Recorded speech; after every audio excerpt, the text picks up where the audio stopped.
gue bakal sharing tentang perjalanan gue, kenapa gue bisa sampai di Dubai. Oke, jadi cerita awalnya itu tahun 2020 bulan Juni itu gue kena PHK dari salah satu perusahaan swasta di Jakarta. Jadi setelah gue kena PHK itu, gue nggak dapat apa-apa dari perusahaan itu, termasuk gaji yang berapa lama itu belum dibayar, sama laptop yang gue pakai kerja pun dia ambil balik sama mereka. Sebenarnya sih bukan dia ambil balik, jadi vendornya yang ambil kembali, karena ternyata vendornya pun itu belum dibayar ternyata. Jadi gaji sama laptop pun mereka ambil semua dan gue nggak terima apa-apa. Sampai sekarang pun teman-teman yang lain juga sama, jadi masih nunggu hak mereka ini kapan dibayarnya sepenuhnya. Jadi pernah dibayar tapi mungkin hanya 20% dari semuanya yang harusnya dibayar berapa, tapi yang dibayar cuma 20% sama perusahaannya ini.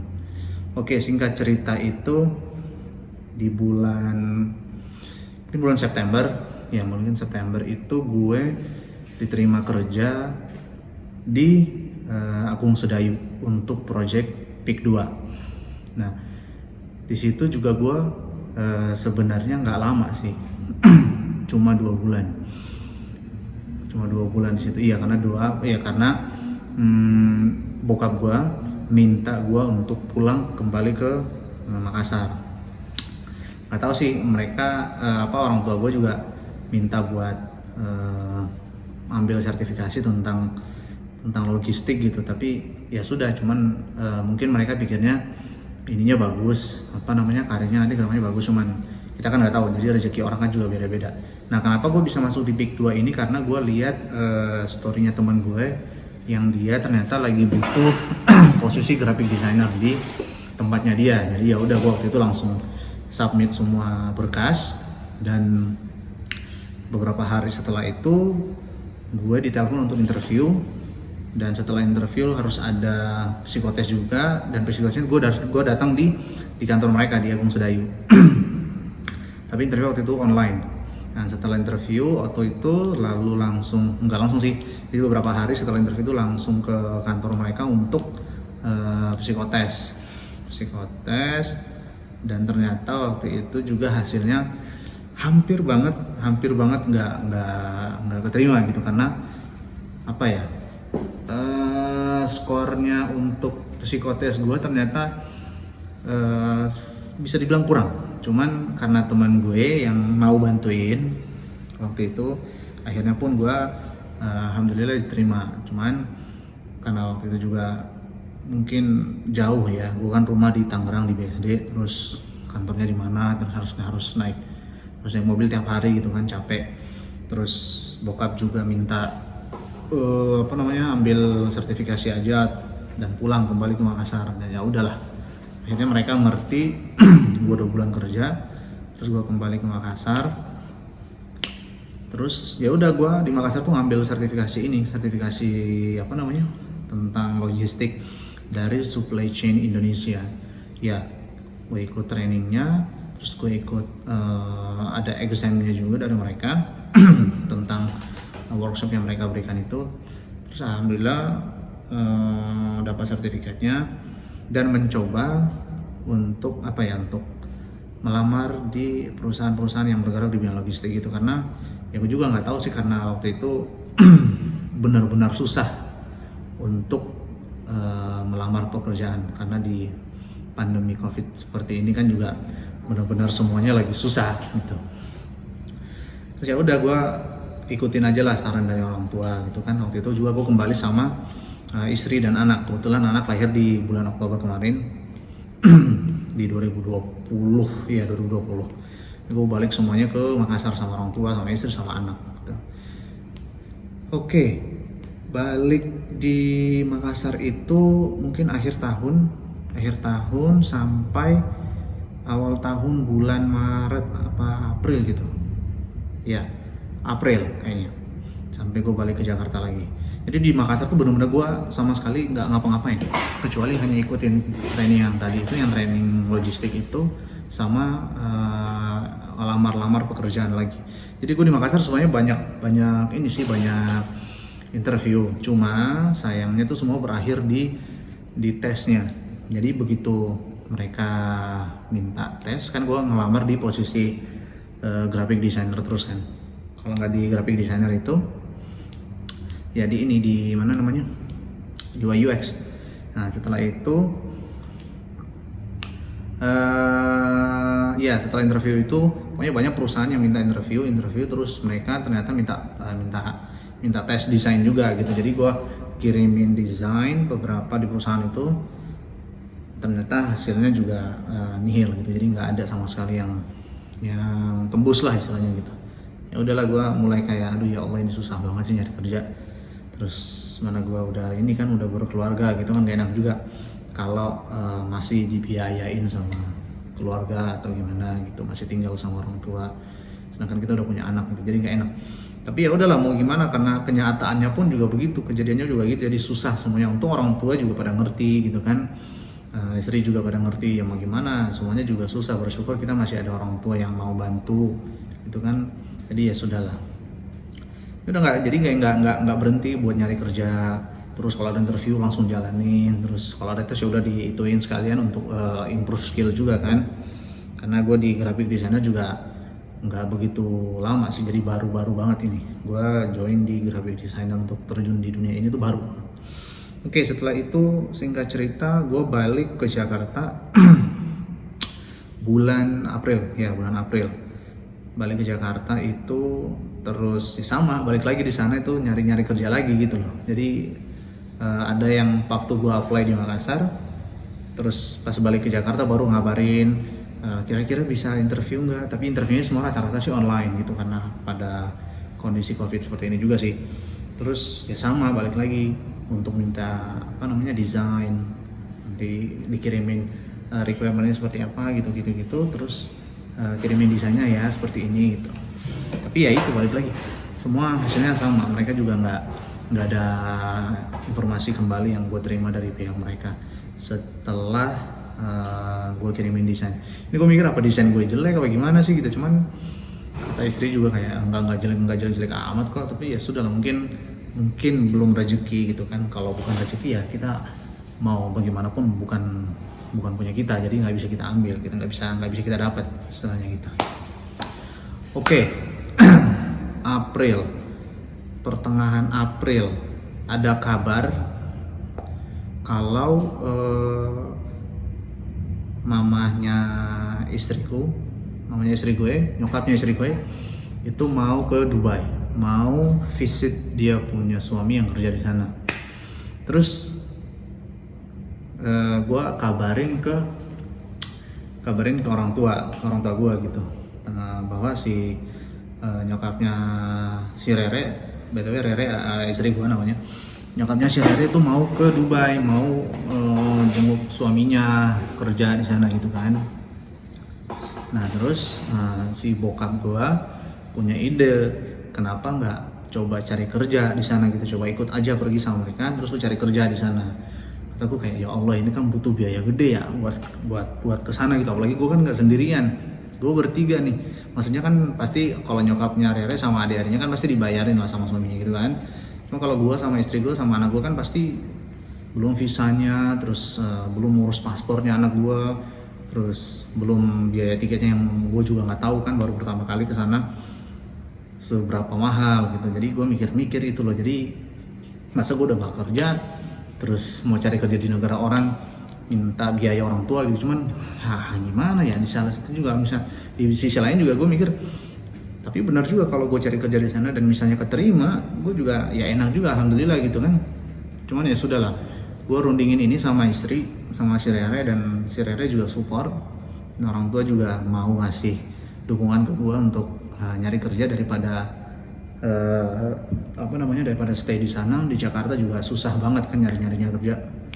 Ya sudahlah, keputusan akhirnya gue sama istri gue dan nyokapnya sama adik-adiknya tuh berangkat barengan. Kalau nggak salah tuh di pertengahan April, ya.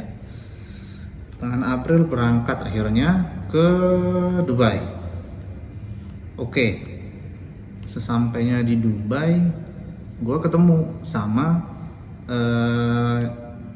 kalau gue sih teman, bilangnya teman. Tapi kalau Rere mungkin karena udah deket banget ya sama dia, itu dia udah kayak saudara banget gitu. Jadi keluarganya Rere sama keluarganya temennya ini udah deket banget dari apa ya, dari SMP apa, dari si Rere SMP karena si Rere SMP di sana juga kan, SMP SMA di sana semua. Jadi mungkin karena itu jadi mereka sangat dekat banget lah istilahnya gitu.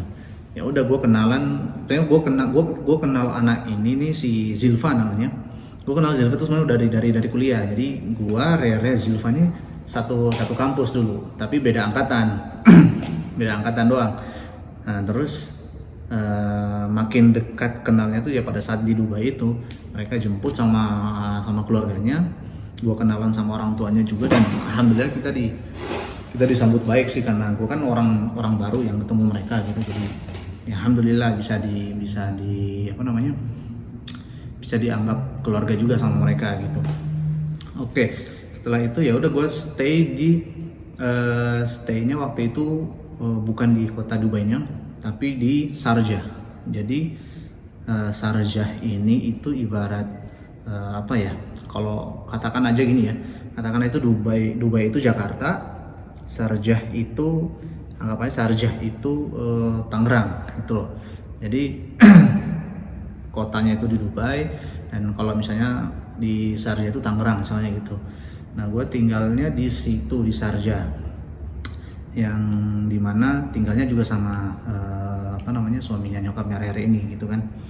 Nah, jadi ya udah kita tinggal di situ. Nah, di situ gue mulai nyusun portofolio, benerin portofolio. Jadi gue beli ini dulu sih sebenarnya. Gue beli nomor baru dulu, nomor di sana, ya nomor sini.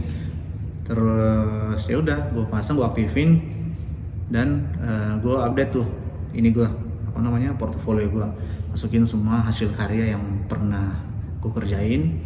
Terus pokoknya semuanya gue perbarui, dan akhirnya gue mulai tuh bikin profile di berbagai macam tempat platform kayak Indeed atau di Glassdoor ataupun di mana itu.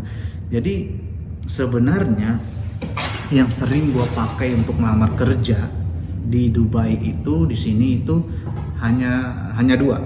Kalau bukan Indeed, satu lagi LinkedIn. Ya, jadi cuma ada dua. Karena berdasarkan berdasarkan pengalaman dari Zilfa juga sama temennya, itu rata-rata paling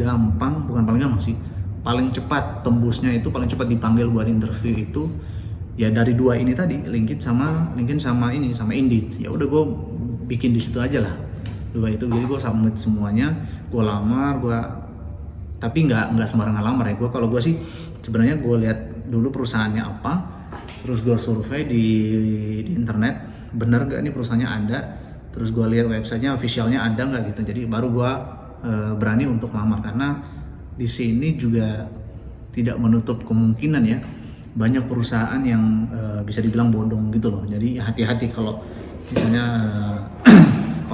kalau kesini terus nyari-nyari pekerjaan, nyari-nyari perusahaan. Jadi mesti hati-hati. Jadi nggak langsung buka LinkedIn, buka Indeed, terus cari lowongan yang sesuai dengan yang lo mau cari, terus disubmit semuanya. Enggak. Jadi kita kayak gitu. Kalau gue sih kayak gitu tadi. Jadi gue cari gue liatin perusahaannya apa, terus gue survei di internet, gue lihat benar-benar ada nggak. Kalau ada sosial media yang mereka punya, gue cek juga sosial medianya. Nah, kalau memang benar-benar ada, kalau benar perusahaannya bukan perusahaan yang bodong, baru gue berani untuk masukin lamaran. Terus ada satu perusahaan, tapi waktu itu perusahaannya di mana ya? Di Sharjah. Iya, di Sharjah. Kejadiannya sama persis kayak yang kemarin-kemarin ya, waktu di Makassar. Jadi mereka interview online. Setelah interview online itu, mereka kasih kabar lagi untuk minta desain tes gitu kan. Ya udah, ini perusahaan accounting gitu sih. Terus ya udah gue kerjain lah tuh desainnya seperti apa gitu kan, yang seperti mereka minta. Terus ada video juga. Ya udah gue coba kerjain itu. Terus beberapa hari kemudian, setelah gue submit hasil kerja gue, ternyata nggak ini juga nggak keterima gitu. Terus gue kayak mikir apa desain gue bener-bener jelek apa gimana sih, cuman gue gue nanya ke ini kan, gue nanya ke Zilva lagi tentang portofolio gue. Ternyata nggak ini juga lah, istilahnya nggak jelek, bagus katanya gitu, nggak jelek, nggak kenapa-napa, cuman ya mungkin memang belum rezekinya aja gitu kan.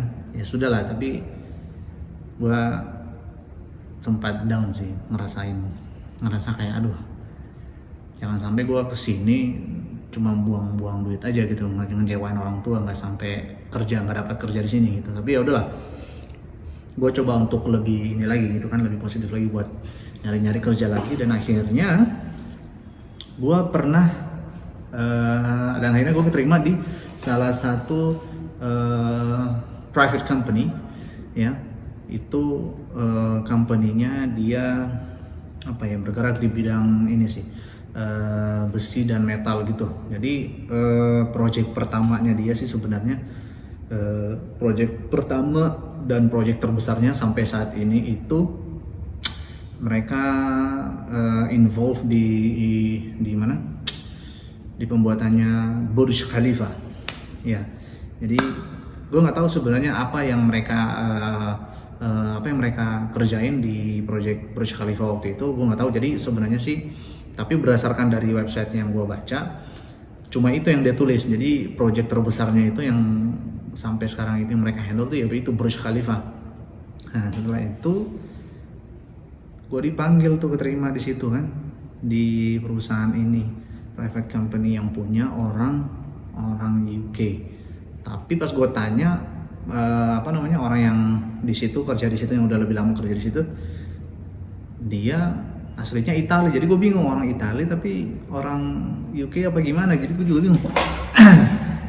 Ya udah, gue kerja tuh di situ beberapa, ada kali seminggu awal gue ngerasa kayak ya inilah, maksudnya nggak percaya gitu kan, gue bisa kerja di sini, bisa kerja di negeri orang dengan ya walaupun dengan dukungan orang tua.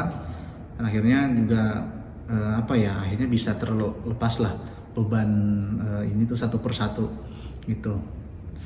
Terus ya seminggu kerja di situ teman-temannya sih enak gitu kan ya, walaupun memang kantornya itu tuh kayak apa ya, pergudangan gitu loh, karena ini kan soalnya besi sama metal gitu, jadi banyak kuli yang ngelas, maku apa segala macam gitu gitulah pokoknya. Nah terus gue tiap hari itu perginya dijemput naik bus, ada bus karyawan gitu yang jemput. Jadi masuknya itu, nah di sini tuh unik.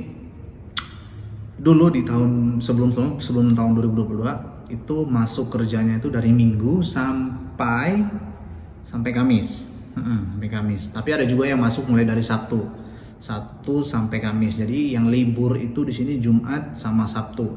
Kalau di Indonesia liburnya Sabtu sama Minggu atau Minggu biasanya, atau Minggu doang kan. Nah kalau di sini Jumat sama Sabtu atau Jumat doang. Katanya sih biar tidak mengganggu waktu sholat Jumat. Itu kan ya, itu juga bagus sih sebenarnya. Jadi orang sholat Jumat kan nggak buru-buru, jadi sholatnya juga enak. Nah waktu itu seminggu kerja di situ sebenarnya sih ya enak-enak aja sih, sampai pada akhirnya ada satu konflik yang benar-benar kalau gue sih benar-benar udah kayak apa ya, nggak bisa gue terima sih kalau gue diginiin gitu. Karena gue tahu bosnya ini nih, yang punya CEO-nya ini tuh wataknya benar-benar keras. Itu dikonfirmasi sama asisten yang kerja di situ, sama karyawannya yang udah paling lama kerja di situ gitu loh. Dan gue nanya kan, kalau makan siang kan kita selalu ngumpul. Jadi kalau makan siang itu kita ngumpul, kita cerita semua tentang apa aja di situ. Jadi tentang bosnya, tentang karyawan yang lain apa gimana segala macam itu. Ternyata ada graphic designer sebelum gue itu kasusnya juga gini sama. Jadi bahkan lebih parah. Dia masuk di situ kerja dan katanya dimarahin apa gimana gitu. Masuk pagi, pas makan siang dia udah nggak pulang lagi gitu. Dan juga ada satu lagi perempuan, dia udah kerja kalau nggak salah 4 tahun sama bosnya ini.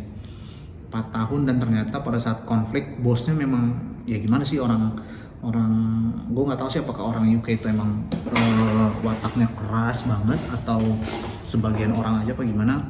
Cuman pada saat di sana memang kelihatan banget sih dia tuh marahnya luar biasa dan nggak bisa sabar, dan mungkin yang gue nangkap juga dia kayaknya sulit untuk nerima pendapat dari orang lain gitu. Nah itu pun asistennya ini ngomong sama kita semua, ya emang begitu, orangnya memang begitu keras. Cuman baiknya sih dia waktu itu pas awal-awal pandemi COVID ini, mereka si bosnya ini dia nggak potong gaji, nggak ngelakuin PHK kepada karyawan-karyawannya gitu. Cuman ya memang wataknya aja yang kayak gitu, keras gitu kan. Dan sampai akhirnya itu kejadian ke gue waktu itu diminta buat ngedesain poster gede. Jadi perusahaan kita ini kerjasama sama suatu mall di Dubai. Kita buat poster, ada beberapa poster gede lah istilahnya gitu, jadi yang ukurannya meter per meter gitu kan. Nah, gue lagi ngedesain posternya, jadi gue itu bikin bikin kalimat tapi bentuknya paragraf gitu kan, paragraf. Nah, maksud gue lagi ngerevisi kalimatnya, ngerevisi susunan paragrafnya seperti apa. Dan kalau mau ngurusin seperti itu, kalau mau desain seperti itu, ngurusin paragraf seperti itu, jadi istilahnya wajar lah kalau kita kalau kita ngegeser objek ataupun apapun yang ada di kanvasnya itu, kita geser-geser supaya menemukan posisi yang pas untuk paragrafnya ini kan. Jadi di situ ada gambar yang harusnya memang dia di tengah. Gambar itu memang harusnya di tengah. Cuman ya karena posternya ini dua bahasa Inggris dan bahasa Arab, kita mau benerin dulu nih paragraf yang untuk kalimat bahasa Inggrisnya di sisi sebelah kiri. Nah, gua kan mau lihat nih posisinya yang bagus di mana, yang rapi yang di mana gitu, yang gimana. Yang pasti kan kalau gue mau ngelihat kayak gitu, pasti gambar yang ini kan pasti kegeser istilahnya. Cuma kan ujungnya bukan di situ, maksudnya ujungnya kan gue nggak biarin gambarnya kegeser, pasti gue balikin di tengah gitu kan, sesuai dengan apa yang dia minta. Cuma ya itu ternyata memang bosnya memang nggak paham istilahnya gitu, nggak ngerti maksud gue. Jadi pokoknya konflik lah pada saat itu, cuma karena gara-gara paragraf dan gambar yang kegeser itu sebenarnya. Jadi gue juga bingung menghadapinya gimana, dan akhirnya kalimat-kalimat yang kasar pun keluar. Benar-benar itu dia teriak di samping telinga gue. Jadi gue kerja di sini, dia teriak di sini di atas di samping gue gini. Jadi aduh, gue merasa kayak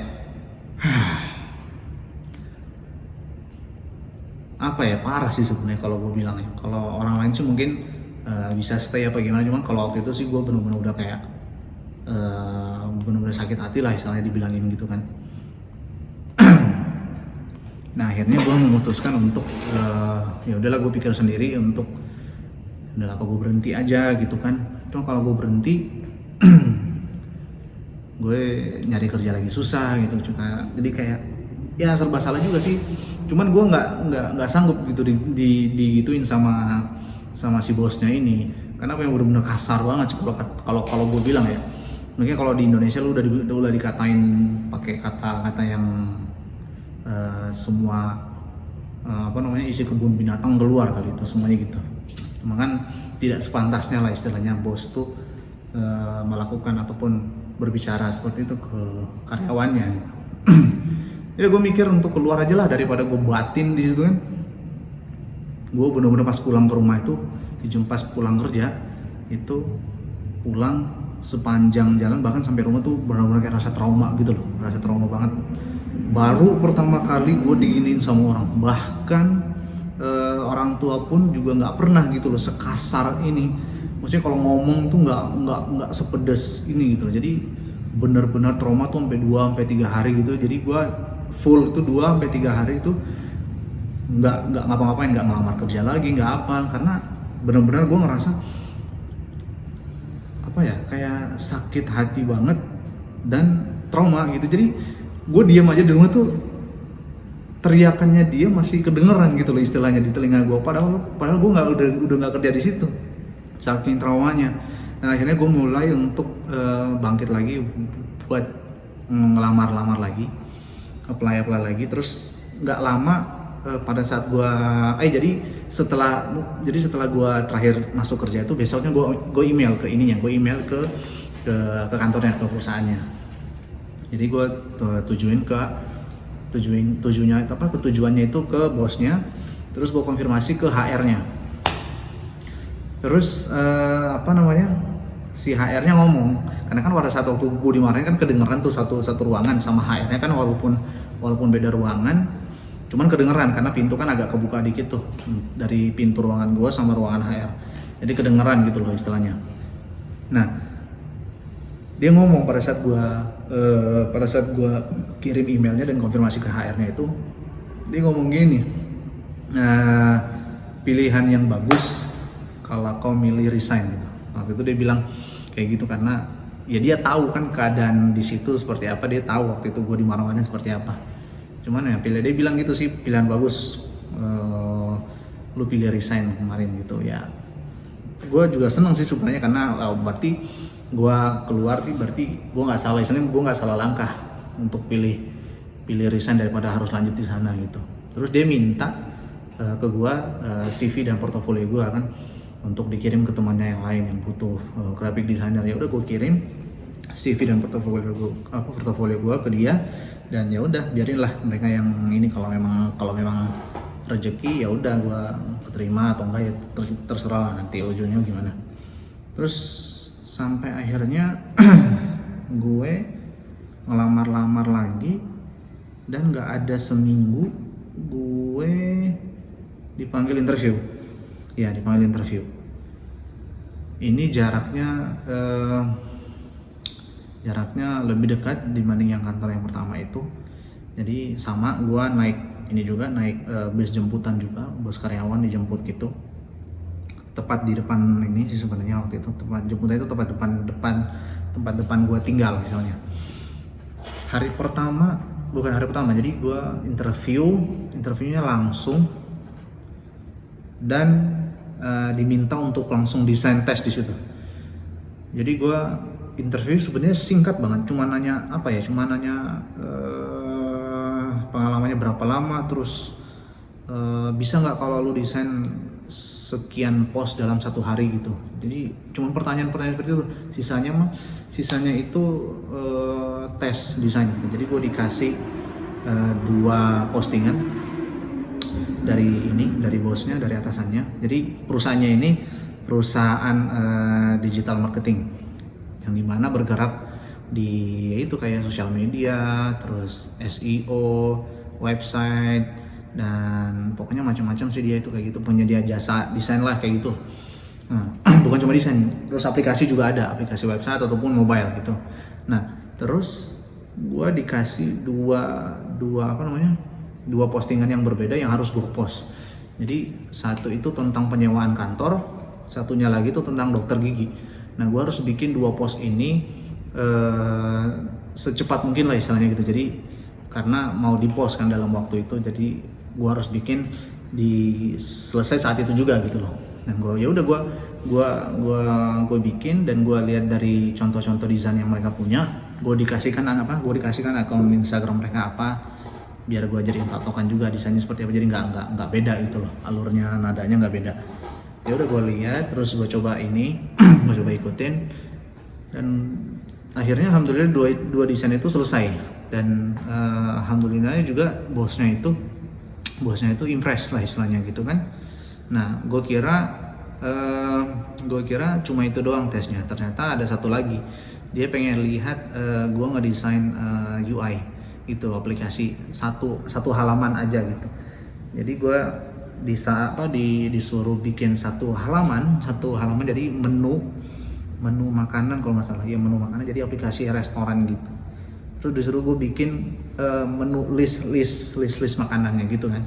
Nah, dia ngeliatin contohnya seperti ini, simple sih. Jadi dia minta kayak menu, terus ada nama makanannya di bawah, dan kalau ada fotonya lebih bagus gitu-gitulah pokoknya. Cuma gue mikirnya gue bikinnya itu desainnya nggak seperti yang dia minta istilahnya gitu. Intinya sama menu list makanan gitu. Cuma tampilannya gue bikin lebih bagus istilahnya gitu kan. Nah, karena desain inilah yang gue diterima kerja di sini. Jadi begitu gue kasih desainnya, mereka kayak ya karena kebetulan ini perusahaan India ya, yang punya juga orang India, dan rata-rata karyawannya mereka tuh orang India semuanya. Terus gue liatin desainnya ke ke developernya itu, ya gue nggak ngerti, maksudnya mereka responnya waktu ditanya sama CEO-nya kan, dia nanya gimana hasilnya gitu, gimana desainnya, mereka geleng-geleng kepala. Jadi gue bingung, ini desain gue jelek apa gimana. Jadi gue juga takut apakah karena ini gue nggak diterima apa gimana. Jadi karena mereka geleng-geleng gitu loh, mau bagus mau jelek mau nggak mau apapun hasilnya dia gini-gini nih. Karena mungkin karena kayak orang India memang gitu kali ya. Ya udah, akhirnya pas bos mereka ngomong pakai bahasa mereka itu, akhirnya bosnya bilang oke, mereka impress gitu. Jadi mereka bilang desainnya bagus dan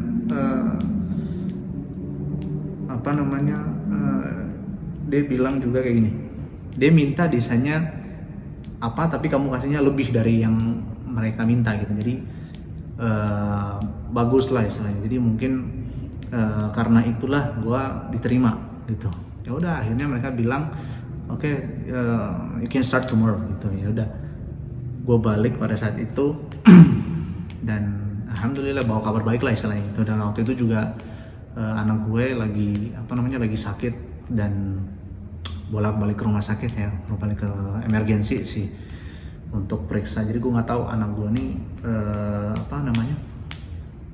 anak gue ini entah digangguin, karena pada saat di Makassar juga kayak gitu, sering digangguin istilahnya gitu loh. Jadi gue ngerukyah sendiri anak gue nih.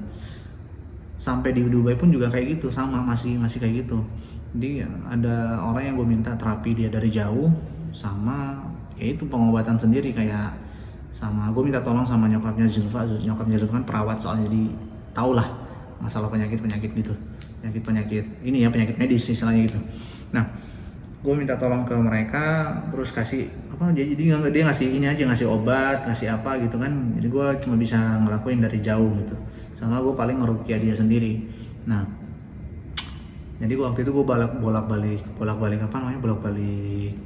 emergency buat periksa, check up anak gue, dan ternyata memang ada yang bilang itu tuh digangguin, tapi ada yang bilang juga enggak. Tapi ya kita juga nggak tahu sih sebenarnya yang benar yang mana. Cuman ya alhamdulillah setelah keluar dari tempat tinggal yang gue tempatin selama gue datang di sini tuh, anak gue nggak kenapa-napa alhamdulillah. Jadi pada saat jadi kayak weekend gitu, gue pergi ke rumah Zilfa sama kadang dijemput sama mereka, atau kadang gue perginya sama keluarganya Rere yang ada di sini, sama bokapnya sama nyokapnya gitu kan, bareng-bareng. Nah, lucunya anehnya itu pas di rumah Zilfa, anak gue ini nggak kenapa-napa gitu. Demamnya nggak tinggi, demamnya nggak, bahkan nggak demam di sana gitu. Jadi kayak nggak sakit. Nah, pada saat pas pulang ke rumah yang gue tempatin ini, sebenarnya bukan rumah sih, apartemen gitu, apartemen hotel gitu, kembali sakit, jadi demam lagi gitu. Nah, gue mikir dari situ, oke lah kalau gitu gue suruh si Rere sama Zain sama anak gue, Zain tuh tinggal di sana aja gitu loh. Jadi nggak usah tinggal di sini, karena kita udah tahu kan, apakah nggak tahu memang kamarnya yang ada penunggunya atau gimana, gue nggak tahu. Ya sudah lah, jadi daripada memperpanjang persoalan, gue suruh Rere balik lagi ke sana sama ini. Jadi waktu itu ada keluarga juga yang ngejemput Rere untuk nganterin ke rumahnya si Silva. Oke, barulah setelah itu gue masuk nih kerja di perusahaan yang baru ini, yang orang India ini, yang digital marketing. Awalnya sih gue ngerasa kerja di sini enak gitu kan, teman-temannya seumuran kayak gue gitu, jadi bercanda bareng juga enak, ngomong bareng itu enak, makan siang juga bareng enak gitu. Jadi ya istilahnya mungkin ini perusahaan yang tepat lah gue kerja di sini kan, karena orang-orang yang masih muda gitu, jadi sejalan sepemikiran. Sampai akhirnya konfliknya itu satu persatu datang, dan sama konfliknya itu pun datang dari si bosnya ini, si CEO-nya. Entah itu dia nggak mau ngerti nggak mau ngerti karyawannya, atau bosnya juga ini kadang tuh egois istilahnya. Dia nggak mau dia cuma mau minta tapi dia nggak mau memberi gitu loh. Nah sampai akhirnya tuh pernah kejadian sama teman-teman gue. Jadi rata-rata karyawannya itu kan kalau nggak di Dubai ya di India. Jadi yang di India ini itu ininya via online gitu loh. Nah rata-rata karyawannya pun pergi itu, maksudnya ninggalin perusahaan itu sama karena hal yang sama, karena si bosnya ini, sifatnya bosnya ini yang memang gue juga nggak paham apakah dia nggak bagus apa gimana, karena ya gue masih awal-awal banget kan di situ. Nah gue taunya itu pada saat kapan ya? Pada saat akhir 2020, akhir 2021 kalau nggak salah tuh. Iya, karena gue keterima di situ, gue kerja itu di bulan Juni 2021. Ya, gue keterima di situ di Juni 2021. Nah itu kan masih baru-baru banget tuh, gue belum kenal bosnya seperti apa, orang-orangnya seperti apa di situ. Cuman karena gue ditempatinnya beda ruangan sama ruangan bos. Jadi di situ ada 2 ruangan.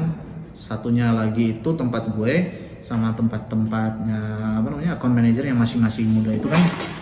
Nah satu lagi ruangannya itu bosnya sama bos, terus sama sama developernya di situ lah itu. Nah gue di tempat yang enak istilahnya kan, jadi gue nggak tahu sifat bosnya tuh seperti apa. Jadi gue cuma dengar dari teman-teman yang di situ doang. Cuman gue nggak mau begitu langsung percaya kan, karena gue masih baru nih di sini. Jadi nantilah gue ngerasain sendiri gimana, gue lihat dari mata kepala gue sendiri gitu loh. Dan akhirnya memang bener, bosnya ternyata kayak gitu. Jadi bosnya itu memang cuma mau minta, dan dia nggak mau memberi sama sekali istilahnya gitu. Dan juga yang akhirnya gue ngerasain di situ, gue yang pertama sih gini, gue disuruh handle UI UX mobile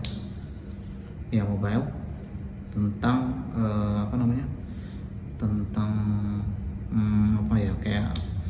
kayak klinik hewan gitu loh, pet care itu namanya. Tapi dia nggak ngejual hewan di situ, dia nggak menjual hewan, cuma menyediakan jasa kayak kasih mandi, terus makanan gitu-gitu doang sih. Dia nggak jual hewannya, dia cuma ngasih jasa pembersihan hewannya, terus penjualan aksesoris hewan, kandang, makanannya kayak gitu-gitulah. Nah di situ gue baru bikin gue bikin aplikasinya, UI aplikasinya, dan dia ngasih PDF seperti ini loh, klien kita mau mintanya seperti ini, warnanya, bentuknya gini. Dia ngasih referensi juga kan, coba lihat aplikasi namanya ini, nanti kamu bisa ngambil ide dari situ. Ya udah gue bikin dong aplikasinya, desainnya gitu kan, seperti yang dia bilang gitu, seperti yang kliennya minta, warnanya, apanya segala macam gue ikutin. Ya udah begitu gue kasih, dia bilang salah dong. Maksudnya setelah selesai ya, setelah nggak langsung gue kasih, tapi gue selesain beberapa halaman, gue submit, gue ajuin. Dia bilang salah, maksudnya nggak seperti ini, tapi warnanya ganti, warnanya ini. Cuman kenapa nggak bilang dari awal gitu loh. Nah terus lucunya juga, gue lagi handle yang aplikasi, disuruh lagi buat yang versi websitenya gitu loh. Maksud gue gini, belum gue di situ handle ada graphic design untuk social media, ya.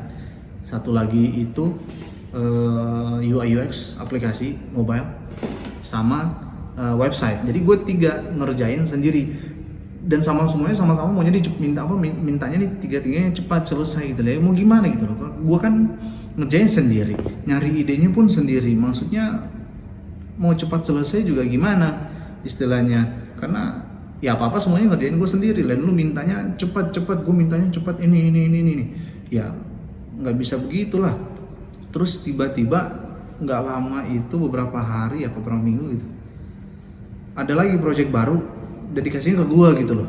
Nyesalnya kenapa gue, sebenarnya gini sih, jadi projectnya ini kliennya minta dibikinin website, tapi itu tentang pokoknya semua hal-hal yang berbau mewah tuh ada di situ istilahnya, mulai dari mulai dari mulai dari berlian, perhiasan, mulai dari terus ini juga brand-brand yang berkelas sama barang-barang mewah lainnya istilahnya gitu loh. Semuanya ada di situ. Jadi dia minta tolong didesain dulu 3 halaman paling enggak, supaya kliennya lihat mau nggak nih, bagus nggak nih hasilnya, terus kita lanjut kerja sama dengan tempat gue kerja gitu kan. Nyeselnya gue kenapa gue desainnya bagus gitu. Gue juga nyesel kenapa waktu itu gue desainnya bagus gitu. Kalau menurut gue sih itu bagus. Kalau menurut gue, karena gue kan baru pertama, bukan nggak pertama, jarang lah nyentuh di bidang UI UX itu. Cuman kalau menurut gue sih bagus istilahnya itu. Gue juga nggak expect hasilnya bisa seperti itu. Walaupun gue juga nyari-nyari referensi dari luar, dari internet gitu kan. Dan ternyata si kliennya mau, suka, ya sudah gitu loh. Beban gue juga ditambahin, satu belum kelar, satu lagi muncul gitu. Dan minta dan kampretnya dua-duanya si klien yang baru ini minta dua versi juga, aplikasi mobile satu, website juga satu. Jadi gimana mau selesainya, si bosnya minta cepat-cepat. Cuma untung kliennya sih nggak maksa buat cepat, cuman si bosnya memang aja ini yang mau ngedet banget, pengen cepet-cepet selesai semuanya. Tapi gimana ya, mau kita ngerjain sendiri dikerjain juga banyak dan nggak simpel gitu loh. Idenya sendiri, terus bentuknya mau gimana juga kita juga nggak tahu maunya seperti apa gitu kan. Jadi ya udah kita mikir-mikir sendiri gitu. Ya, kalau salah diulang lagi, diganti lagi desainnya, dan itu kan nggak mudah gitu. Nyari desain, bentuk desainnya itu gimana tuh kita nggak mudah buatnya. Ini gue ngerasain tekanan yang bener-bener buat gue ini, gue nggak bisa nih kayak gini nih, sakit nih gue lama-lama kayak gini. Dan benar gue pernah kolaps di situ sekali, karena memang waktu itu memang udah kena ini sih, saat itu gue kena COVID juga sama keluarga. Cuman alhamdulillahnya nggak sampai nggak sampai parah banget lah istilahnya. Cuman rasanya tuh memang demam, terus flu batuk pilek gitu, dan memang anosmia itu ada, nggak kerasa sama sekali. Mulai tahu tuh pada kapan ya, pas mau nyium bau minyak kayu putih tuh, loh kok nggak ada baunya gitu kan. Mulai tuh penasaran, loh takut kenapa nggak ada baunya, segala macam dicium tuh nggak ada baunya sama sekali. Wah, terus makan juga nggak ada rasanya, cuman asin doang. Astagfirullah, ini udah benar-benar positif. Sama istri juga kena, sama keluarganya Zilfa pun kena gitu loh. Dan ini ternyata kenanya dari orang yang mau pasang wifi pada saat itu, datang ke tempat kita, ke rumah. Waktu itu gue udah pindah rumah, tinggalnya di lebih jauh, perbatasan UAE sama Oman. Dan alhamdulillahnya tapi ada bus yang ke Dubai gitu, yang dekat lah sama tempat tinggal gue, yang apartemen gue yang baru ini. Nah terus gue waktu itu mau masuk kerja itu pada saat mau hari raya Idul Adha kalau nggak salah. Ya, hari raya Idul Adha, sehari sebelum Idul Adha apa 2 hari gitu sebelum Idul Adha, gue masuk kerja. Karena hari sebelumnya itu memang gue udah sakit, gue udah izin, maksudnya untuk nggak masuk kan, untuk istirahat di rumah. Besoknya itu gue masuk, dan gue kayak memang capek, istilahnya nggak kondisinya lagi belum fit banget. Dan waktu itu waktu gue pergi, gue ngejar bus kan, gue lari-lari karena gue memang keluar dari rumah tuh agak telat dan gue tahu bus itu udah mau datang, jadi gue lari, gue kejar-kejaran sama bus. Dan untungnya gue kolapsnya tuh nggak di bus istilahnya itu. Jadi gue di bus tuh udah keringat dingin, padahal waktu itu cuacanya panas banget, udah keringat dingin aja. Gue di bus tuh mau minta air, nggak ada air gitu kan. Ya udah gue coba untuk tarik napas dalam-dalam buat tenang istilahnya itu, dan akhirnya gue bisa tidur di bus sampai akhirnya gue nyampe. Dan pas di kantor itulah baru gue jatuh pingsan. Gue juga maksudnya gimana ya, nggak mau sebenarnya ini kejadian, cuman ya mau gimana, gue nggak kuat.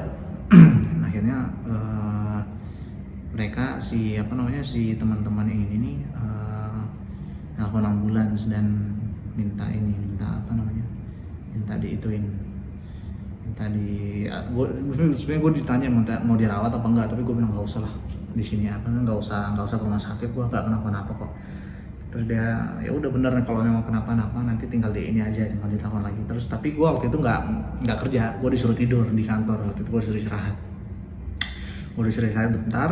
Setelah itu gue disuruh pulang nggak kerja sama sekali, jadi kerjaan gue dihandle sama orang.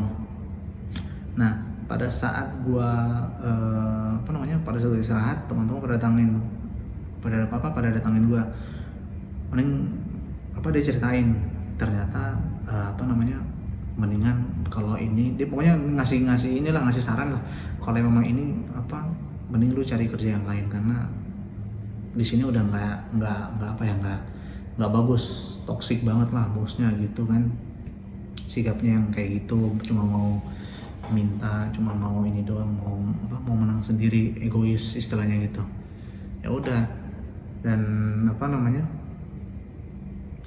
gue juga akhirnya ini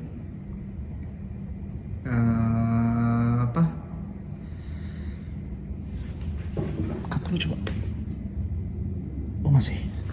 gue juga masih ini. Ntar gue lagi sambil ngechat sama Rere. Oke, sampai mana tadi? Oke, pas gue istirahat itu ya gue disuruh mending pindah aja, daripada menderita di sini kan. Tahu sendiri bosnya udah kayak gini, ketahuan dari kita semua. Awalnya sih gue juga nggak, emang lu tahu dari mana bosnya kayak gini nih? Kita kan udah lebih lama masuk kerja di sini dibanding lu, misalnya gitu kan. Dan akhirnya gue mikir, akhirnya itu kayak ya udah, apa gue pindah juga gitu kan, apa gue keluar lagi gitu kan. Terus sampai akhirnya si teman gue ini bilang ada satu hal yang pengen gue kasih tahu ke lu, Fis, katanya. Dia ngomong gitu. Apaan emang, kata gue. Dia ngomong gini, jadi ada satu orang yang namanya Joseph di situ, namanya Joseph. Dia itu desainer juga, cuman dialah yang paling bisa dibilang dia tuh aset lah di aset di perusahaan itu, karena kerjaannya dia tuh bagus, istilahnya gitu loh, hasil kerjaan dia bagus gitu. Dan sampai akhirnya gue masuk, katanya gitu, sampai gue masuk, dia ngomong Hafiz ini adalah salah satu orang yang dibutuhkan di perusahaan ini. Jadi dia bilang kalau gue itu tuh aset juga di situ. Nah tapi jeleknya katanya sih, dia bilang si Joseph ini bakal mau dikeluarin dan Hafiz yang bakal ganti posisinya dia gitu. Jadi gue mikir kayak, bisa dibilang itu bagus, cuma gue juga rada takut nih. Apa semua ini karena memang gue bagus? Maksudnya beneran karena hasil kerja gue bagus, atau memang ada sebab lain ya? Apa ada hal yang lain nih gitu kan? Jadi gue mikir kayak, ya itu tadi gue mikir kayak gitu, apakah gue lanjut aja atau mau gimana. Cuman akhirnya ya udahlah, gue tetap mikir gue tetap untuk lanjut di situ sambil nyari-nyari yang lain gitu loh. Jadi gue nggak keluar dulu baru nyari, tapi gue sambil kerja di situ sambil nyari yang lain, cari kerja yang lain. Dan akhirnya sampai ya berapa bulan gitu, 3 bulan sampai 3 bulan gitu, gue belum ada pernah ada satu kali interview, dan gue kesana juga. Cuman akhirnya nggak gue interview dan ke perusahaannya maksudnya, tapi nggak diterima karena mungkin ada kandidat yang lebih bagus mungkin dari gue. Nah akhirnya ya udah, gue mikir ya udahlah, kalau memang nggak ada lagi perusahaan yang yang bisa nerima gue, atau gue nggak bisa pindah di perusahaan yang baru dari sini, ya sudahlah, gue stay di sini aja lah, karena gue bisa minta gaji yang tinggi juga kan di situ. Ya sudah, karena dia juga janji nih visa gue bakal diproses. Nah ini gue mau share, ada satu hal penting yang harus kalian benar-benar pastiin kalau kerja di negara lain. mau itu di private atau perusahaan-perusahaan kayak pemerintahan gitulah istilahnya gitu. Nah, pastikan pada saat kalian apply dan kalian diterima di perusahaan itu, pastiin yang paling penting adalah visanya kalian. Visa itu yang paling penting. Visa employment, visa resident. Nah, karena kalau di sini itu visa turis tuh nggak bisa kerja, maksudnya nggak dibolehin kerja. Cuman ya karena karena orang-orang pada nekat aja jadi bisa. Cuma akhirnya mereka diganti visanya jadi dari visa visit atau visa turis jadi visa residen gitu kan, sama perusahaannya, atau yaitu tergantung perjanjian kalian nanti pada saat tanda tangan kontrak. Itu harus dipastiin pada saat kalian nyari kerja itu dan terima kerja, itu pastiin dulu. Nomor satu tuh paling penting visa, apakah kalian diberikan visa atau tidak. Nah, kalau misalnya tidak, mending kataku sih cari yang lain, nyari yang lain aja deh. Karena kalian nggak aman kalau visa itu nggak ada sama sekali, benar-benar. Apalagi kalau cuma visa visit, kalian kalau ketahuan kerja di situ tuh, di sini kalau pakai visa visit bisa bahaya gitu. Jadi mending itu dipastiin dulu visanya seperti apa, prosesnya nanti gimana, berapa lama pada saat saya masuk sini, terus visanya diproses.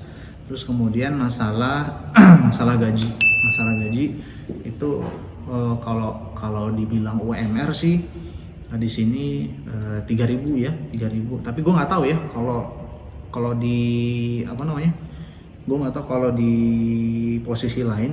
Cuman kalau gue waktu itu di graphic design memang standarnya 3.000. Nah, nanti bisa setelah mungkin ada perjanjian lagi di situ, apakah 3 bulan setelah probation atau 6 bulan probation itu bisa dinaikin lagi gajinya apa enggak, itu tergantung perjanjian sama perusahaannya aja. Itu cuman di sini memang kalau gua 3.000 kemarin, ininya 3.000 dirham ya, bukan 3.000 rupiah. Makan apa 3.000 rupiah di sini? Ntar. Terus apa lagi? Asuransi kesehatan itu apakah dapat apa enggak gitu, biasanya sih dapat.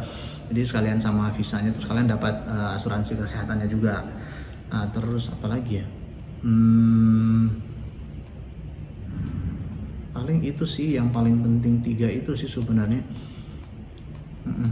3 itu sih yang penting kayaknya deh kalau gua ya. 3 poin ini sih yang harus memang kalian benar-benar pastiin jelas banget istilahnya sebelum kalian tanda tangan kontrak. Karena ya sebelum kalau udah tanda tangan kontrak terus kalian nggak jelas infonya, bisa berabe juga kalian ya gitu.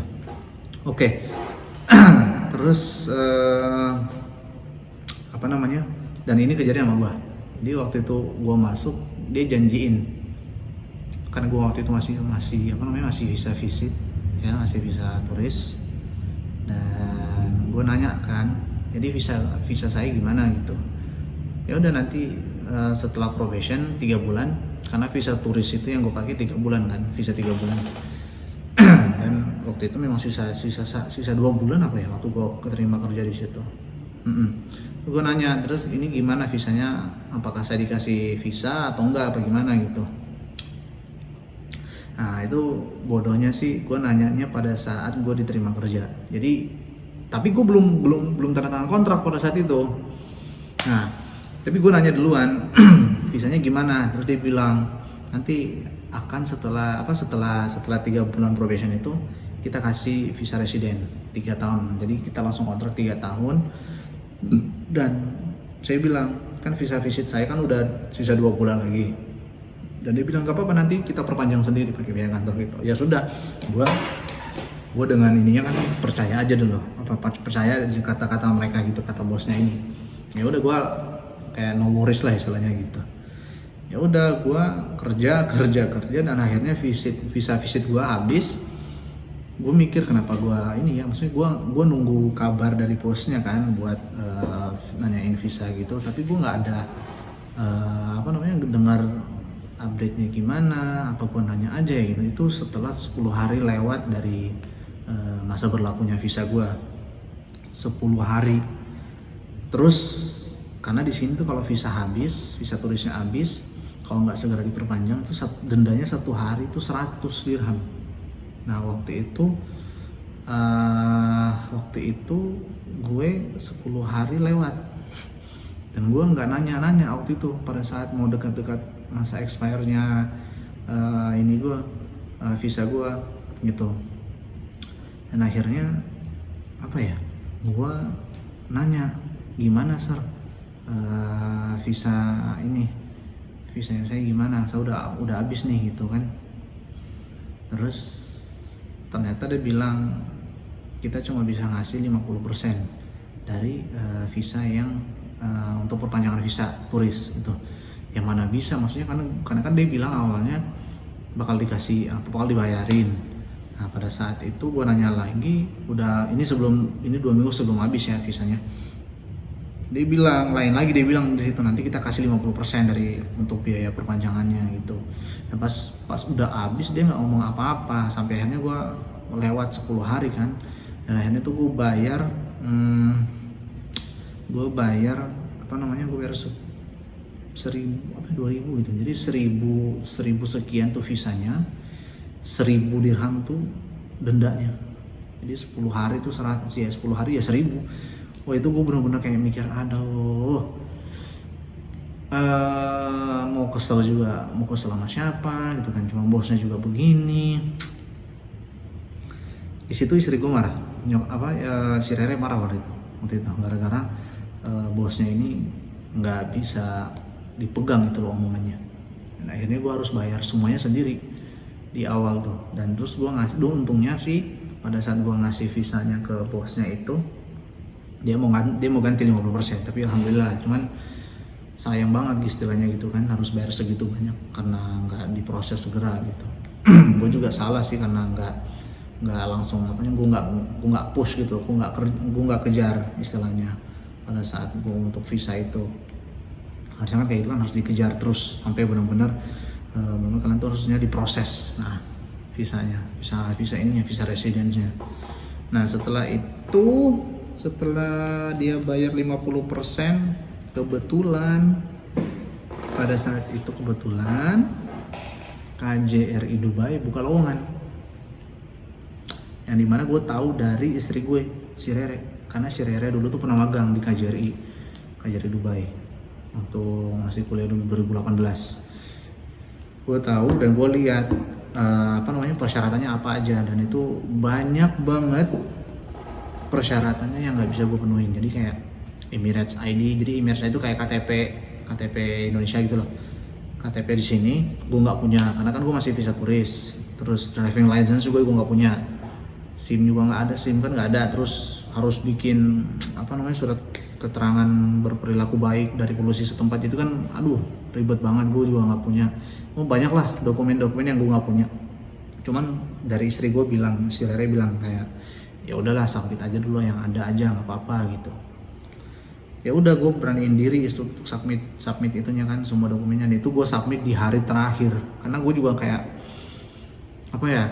mau submit juga dikit doang dokumen yang gue punya, tapi nggak disubmit juga. Siapa tahu rezeki di situ, ya udahlah submit akhirnya.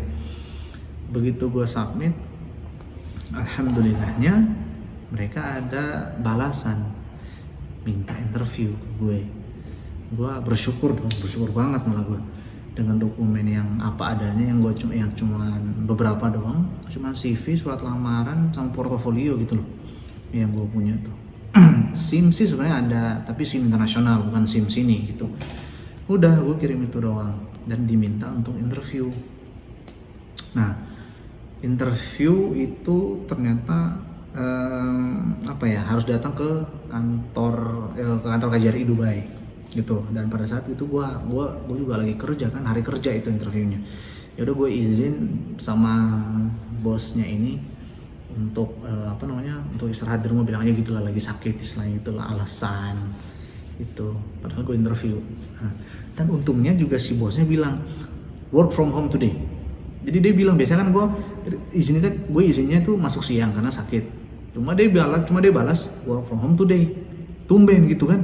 Biasanya dia nggak mau tuh, susah banget dapat izin buat setengah hari tuh, susah banget. Masuk siang tuh susah, apalagi nggak masuk sehari gitu kan, susah banget kalau sama dia tuh. Tapi tumben kataku.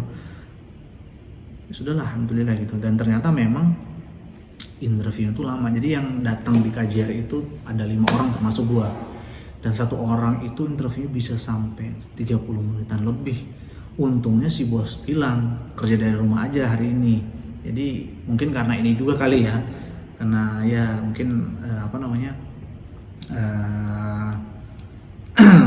sudah takdir Allah yang udah mengatur segala sesuatu sedemikian rupa. Jadi mungkin ini jawabannya kenapa bos bilang kerja dari rumah aja hari ini. Ada 5 orang yang interview, 1 orang itu bisa sampai 30 menit, 40 menit, dan gua yang paling terakhir, astagfirullah. Jadi datang tuh jam 12 kalau nggak salah. Datang jam 12, interview itu jam 3-an gua interview. Benar-benar paling terakhir gua. Astagfirullah. Tapi ya sudahlah. Jalanin aja. Gua sambil nunggu tuh sambil buka laptop, sambil tethering HP buat internetan kan gitu, sambil kerja. Dan akhirnya begitu tiba giliran gue interview, ya udah gue ditanya, maksudnya istilahnya pertanyaannya sih normal pada saat ini ya, kalau interview gitu normal ya, umum istilahnya gitu. Cuman ada di mana kayak gue harus mungkin pada saat ditanyanya tentang gaji kali, karena gue mikir ya, posisi yang dibuka sama KJR ini itu adalah THL, jadi tenaga harian lepas. Ibaratnya kalau di Jakarta tuh kayak sama 11-12 kayak magang gitu, jadi dibayarnya per hari. Kalau nggak masuk 1 hari ya nggak dibayar, gajinya nggak dibayar, cuma dibayarnya per bulan istilahnya gitu, tapi dihitungnya di per hari. Kalau nggak masuk 1 hari ya dipotong gajinya gitu loh, nggak dibayar, cuma terimanya tetap per bulan. Nah waktu itu pada saat interview yang paling paling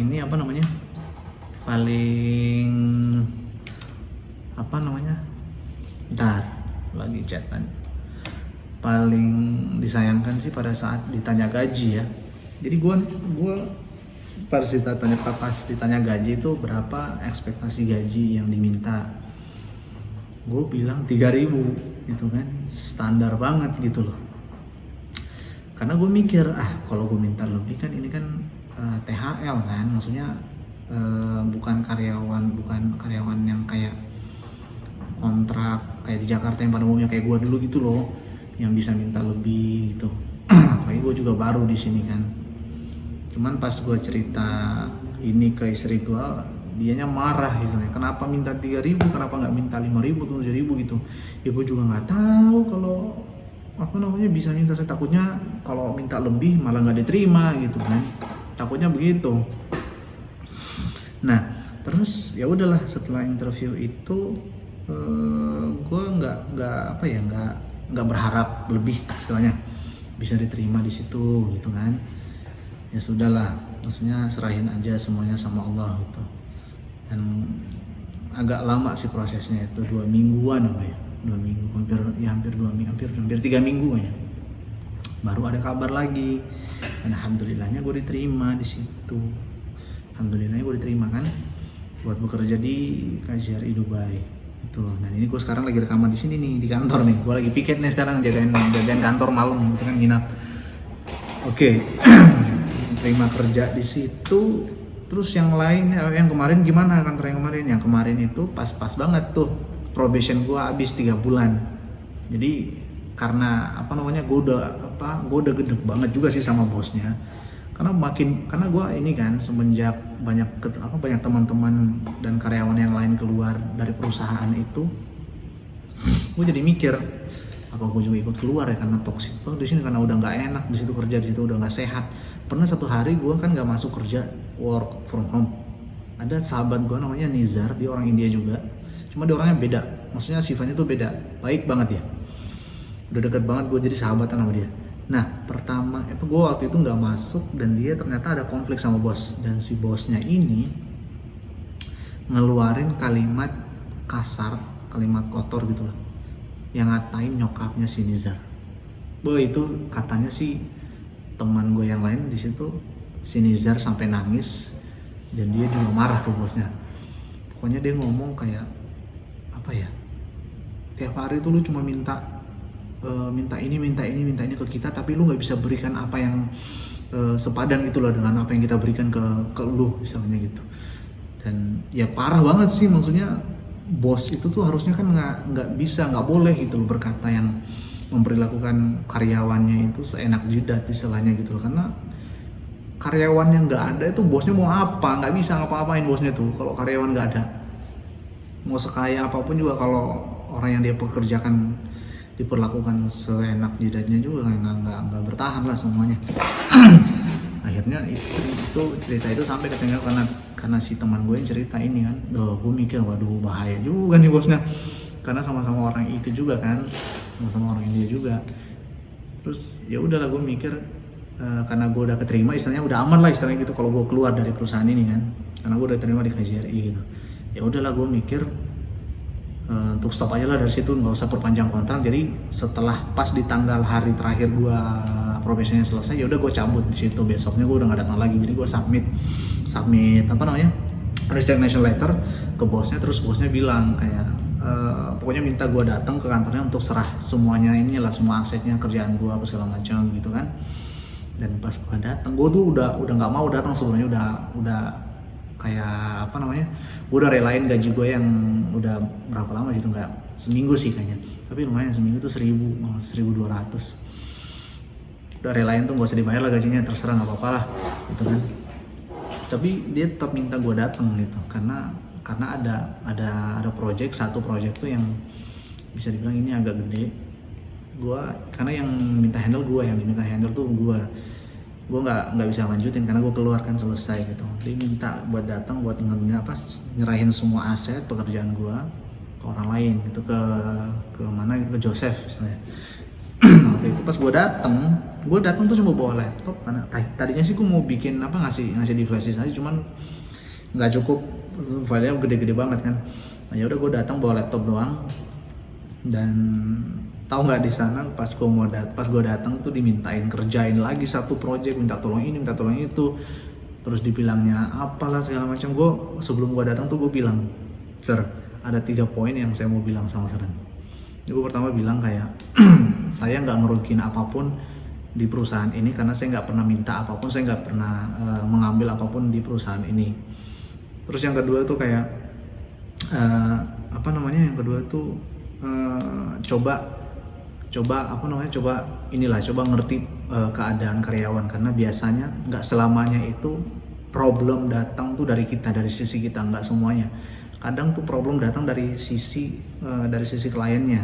Kadang kita udah ngasih yang terbaik dari apa yang klien minta, sesuai dengan klien yang minta, tapi tiba-tiba karena kliennya berubah pikiran sendiri, yang tahu-taunya maunya berubah pikiran seenak jidat, ya jadi kita yang disalahin. Itu nggak selamanya karyawan salah, nggak semuanya problem itu dari kita, tapi ada juga problem yang datang dari klien gitu. Dan yang ketiga itu ini yang paling panjang waktu itu gue bilang, coba untuk jangan suka marah-marah ke karyawan, karena apalagi kita bergerak di bidang kreatif kan.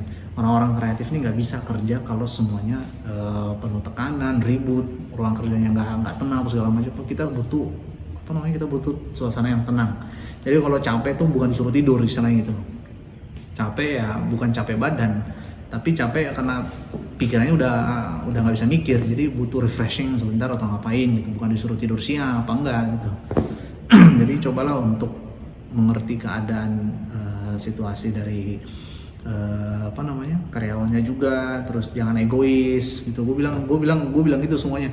Jadi unek-unek yang gue simpan gue keluarin, dan akhirnya dia bahas di saat gue ketemu itu, dia bahas di situ. Terus gue sempat ini dikit kayak ya nyari muka istilahnya, biar dia ngelepas gue tuh ikhlas, rela gitu loh.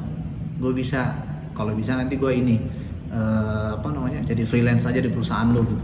Terus dia bilang oke, nanti kita bisa bicarain gitu. Nah akhirnya ujungnya gue juga tetap disuruh datang. Dia pokoknya dia ngerayu gue sampai bener-bener gue tuh nggak jadi keluar dari perusahaan itu. Akhirnya gue ngomong sama manajernya. Manajernya dia baik, sama-sama orang-orang itu juga, orang-orang dari sana juga, orang-orang ini juga. Nah dia nanya kenapa keluar. Sir, sebenarnya saya tuh suka kerja di sini, Sir.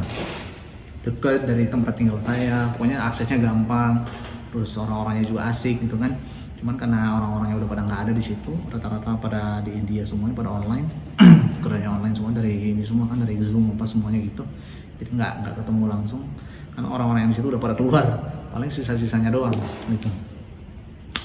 Terus yang kedua, bosnya saya nggak suka sir, sifatnya terlalu aneh sih kataku kayak gitu, terlalu mengekang banget, tidak mau ini, egois istilahnya gitu. Terus dia pokoknya pakai naikin, kalau saya naikin gaji kamu mau nggak, terus saya kasih kamu laptop buat kerja itu, oh gue nggak mau, udah capek gue, mau lu bayar gue juga 7.000 5.000 gue udah nggak mau, karena bukan itu permasalahannya. Gaji alhamdulillah gue dengan gaji segitu cukup ya, sebelum gaji awal tuh gue masuk 3.000 itu cukup alhamdulillah, jadi cukupin sih sebenarnya, cuman karena sebenarnya bisa naik sebenarnya di situ. Dan dia udah nawarin pada saat setelah probation tuh udah naik jadi 3.500 gitu kan, perlahan-lahan dia bakal naikin. Memang gue naikin waktu itu gue minta langsung 4.000 atau 5.000 gitu, tapi dia nggak bisa ngasih langsung segitu, jadi pelan-pelan naiknya. Nah ya udahlah, karena waktu itu gue mikir juga kalau emang nggak dapat di situ kan, ya udah gue lanjut aja di situ gitu, nanti pelan-pelan juga naik. Nah pada saat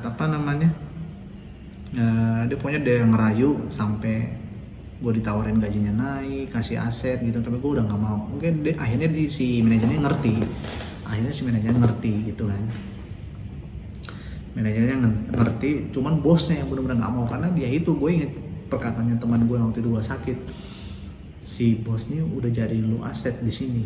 Jadi dan bener dia ngomong, jadi gue bertiga, dia, supirnya sama manajer yang tadi ini ngomong kayak Hafiz ini tuh salah satu orang yang benar-benar di perusahaan itu dibutuhkan banget. Karena ya gue juga nggak tahu kenapa dia ngomong gitu, apakah karena memang sifat gue yang terlalu nurut, atau memang hasil kerja gue juga bagus, atau gue juga nggak paham gitu. Jadi ngomong, dan tahu nggak, Hafiz ini kalau istirahat dia nggak pernah makan waktu 1 jam kalau makan siang. Kan kalau waktu normal kan memang 1 jam kan kalau istirahat, itu nggak pernah makan. Dia nggak pernah makan siang tuh 1 jam atau bahkan lebih, pasti kurang.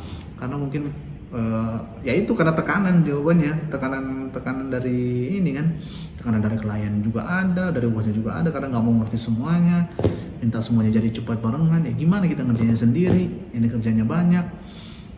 Dan akhirnya gue benar-benar bersikeras untuk udahlah, gue nggak mau lagi lanjut di sini, udah capek. Padahal gue bilang padahal gue udah diterima tempat, atau gue nggak bilang di situ. Ya udah, nanti kalau si manajer nanya waktu itu, rencana lu apa kalau keluar dari sini? Ya saya nggak tahu apakah saya pulang lagi ke Indonesia atau cari cara lain, saya belum tahu. Tapi pada saat itu gue udah diterima di KJRI kan, tapi gue nggak bilang. Ya udahlah, akhirnya gue bersikeras untuk udah saya nggak mau lagi lanjut di sini. Gue serahin semua filenya, gue pulang. Nah, akhirnya literally besoknya itu gue mulai hari pertama gue di KJRI di Dubai. Ya, sampai sekarang gue lanjut di sini, alhamdulillah gue bahagia. Jadi walaupun dengan gaji seperti itu, ya alhamdulillah semuanya tercukupi lah gitu.